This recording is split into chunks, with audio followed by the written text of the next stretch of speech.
I've been gone for some time.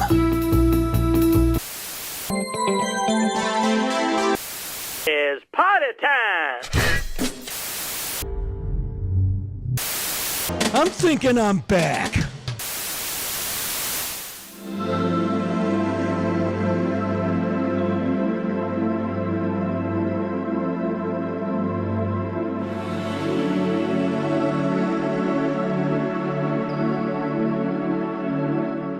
So the last time we did Carboncast was for Trip World DX, and a lot has changed since then. The team has massively expanded. We've brought on incredible talent like Randy Linden. We've brought on Seth Fulkerson, who worked on Orzette. Yeah. We've had new QA come on, and we're to a point where we're doing multiple titles at a time, expanding into 32-bit platforms. A lot has changed. It's been a long, long road since we put out Shantae.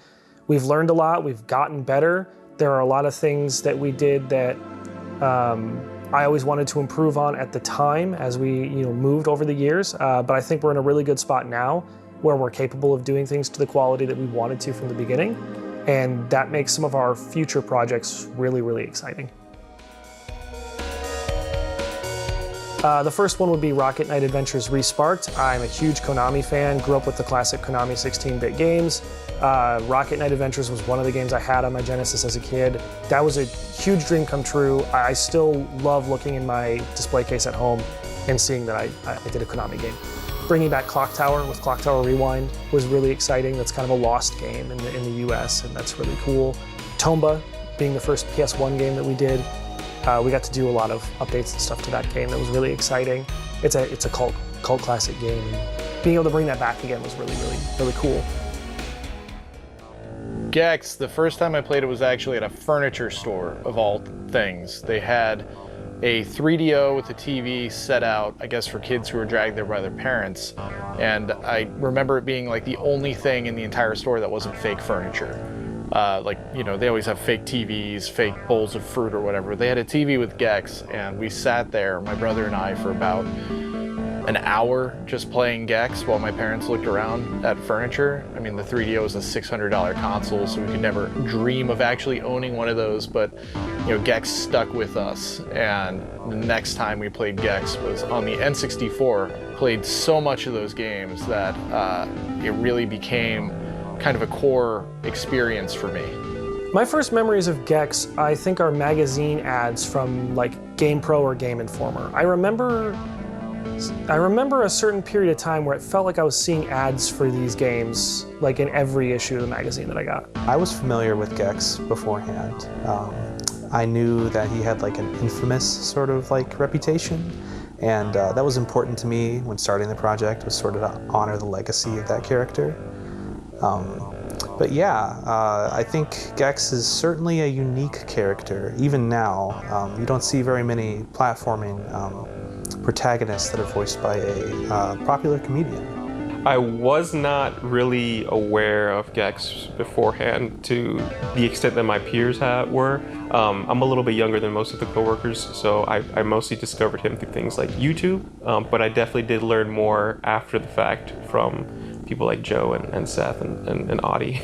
We have some famous YouTubers out there that have made some funny videos about Gex, and so that's kind of the introduction. And then playing the games has been kind of interesting to figure out who this character is and why he's so special. Over the years, Gex has established itself as this cult franchise of sorts, thanks to a lot of YouTubers that have popularized Gex as a meme, which has brought in a lot of young players who are interested in Gex. And what I didn't really realize at the time is that most of the references in Gex are already really out of place. Like, I hadn't played Gex in about 10 years since before we started remastering them. And I had this idea in my head that Gex made 90s references. Gex doesn't make 90s references. Gex makes 60s and 70s references. So, this is where they decided to change codes. They were already kind of out of place when they came out. So it's not really crazy for new kids to be getting into these because they're just as confused as everybody else was by the references. We chose to revive Gex after all these years because Gex was this franchise that you kind of saw everywhere in the late 90s and the early 2000s. and then it just kind of disappeared. But while it was popular, it was a game that almost everybody had played. Everyone who had a PlayStation 1 played this game, rented this game, owned this game, encountered it in some way, shape, or form. And it just felt ridiculous that Gex wasn't back in some capacity, that these games had not been re-released in a collection. It just felt crazy to me. So when the opportunity came up, it was one that I had to take. We took a look at Gex 2 and 3 right off the bat. Those were the ones we were the most excited about because being 3D games, those were the ones that we wanted to be the most ambitious towards. We wanted to explore all the options that were available to us. And I think right off the bat, we just dug in really hard on those games, trying to make a bullet list of here's all our dream features, here's everything we want to do, here's the technical approaches we think we have, and let's go out there and see what's actually possible. We've done new 360-degree true analog controls in the game. And just that adjustment to modernize the feel of Gex in Gex 2 and Gex 3 has dramatically altered the playability of those games and kind of helped me rediscover that the design at the core of these games is quite good. These are better 3D platformers than they seemed at the time they came out. The biggest thing it does is takes a game that's already pretty fine and makes it great. I mean, what the other engineers have done to this game is really awesome. The analog stick controls, I feel like, gives players a greater range of freedom to kind of explore these levels a little differently. And then the better resolution, everything just runs smooth, it looks a little bit better. I think the analog control in particular is like a huge game changer. I think it's a night and day difference between the original. But what was important is really preserving how players thought maybe it controlled, from your memories. Maybe not the realities of how Gex controls in 2025, but yeah, I think Gex Enter the Gecko is especially it is extremely responsive. I think it enhances the games from top to bottom. The widescreen, the higher resolution, I think it all sort of works together to make it a more modern package. So there's a lot of things that we like to play around with and explore via our emulated releases here that people have been tinkering with in the emulation community for a long time. Things like widescreen hacks. The difference here is that you're getting a far more hands-on, title-curated experience. So a lot of the issues that you would run into with a one-size-fits-all 16:9 hack on PS1, for example, you're not experiencing in our release because we put a lot of time into making sure culling issues aren't happening or performance issues are not happening. HUD elements are not being resized incorrectly. It's a lot more of an intimate approach that I think people aren't expecting right off the bat. Hopefully they notice it when they play the game. It took extensive reverse engineering and research and development to implement analog control. For the analog control, we had to completely rewrite the character controller, reprogram it so that it would accept analog input and kind of behave the way that you would think that it would behave. We had to change the way that the camera behaved because a widescreen hack wasn't just going to cut it. It had to be specifically reverse engineered for that purpose.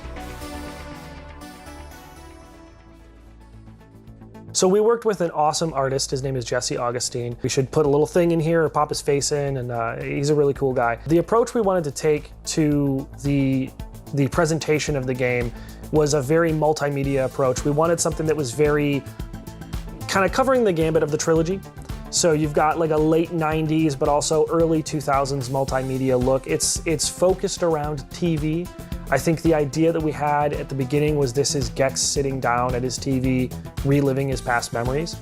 And all of the presentation, from the extras, the museum content, the video content, the music player, everything has this kind of consistent late 90s, early 2000s multimedia experience. Everyone on the team had a shared creative vision for making the menus, the whole front end. We wanted to have a sort of a nostalgic 90s presentation, but also lean into the fact that Gex parodies several films. So this time we wanted to parody video games.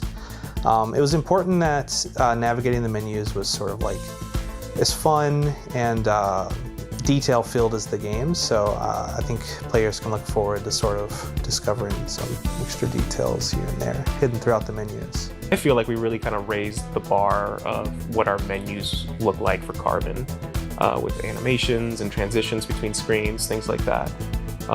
So it's a very fun menu that we built for everyone. It's very interesting to revisit Gex specifically and kind of reanalyze what these games were at their core, add some modern features to make them a little bit less abrasive, a little bit less stiff.